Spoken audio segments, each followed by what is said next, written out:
La pièce était remplie de cadeaux, de lumière chaude et de sourires. Mais Bella ne se sentait pas à l'aise. Elle n'avait jamais aimé les anniversaires, ni être le centre de l'attention. Les Cullen étaient là, parfaits, immortels, bienveillants. Alice l'embrassa avec enthousiasme. Carlyle et Esme souriaient. Emmett plaisantait. Rosalie distante. Edward lui tenait la main. Jasper tentait de contrôler sa soif. Tout changea en une seconde. Une coupure en ouvrant une enveloppe, une goutte de sang. Jasper perdit le contrôle. Il bondit. Bella tomba en arrière, traversant un vase. Et même si ce n'était pas mortel, Jasper la mordit. Edward le repoussa d'un coup. Alice cria. Carlyle tenta d'intervenir, mais Bella saignait trop. Le venin circulait déjà, mais ce n'était pas suffisant. « Si tu ne le fais pas, elle mourra, dit Carlyle.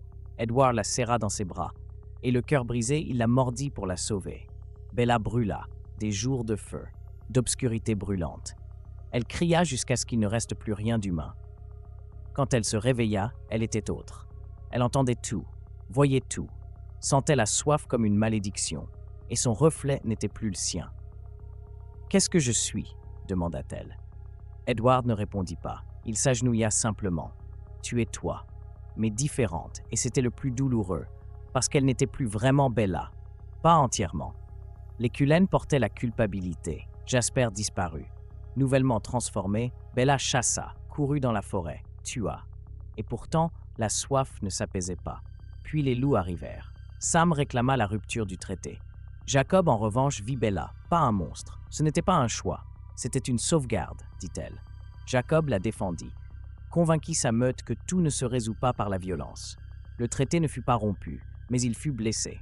Bella se sentit seule, son père lui manquait. Elle rêvait de lui, et parfois se voyait en train de boire son sang.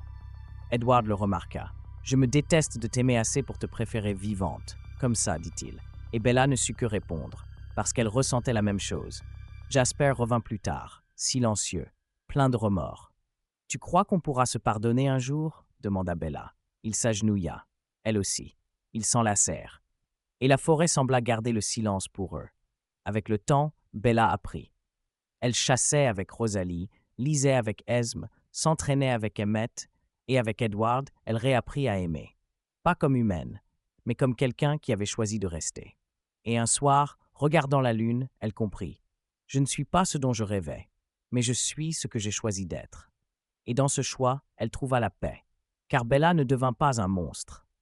Elle devint quelqu'un capable de vivre avec l'obscurité sans se laisser dévorer par elle.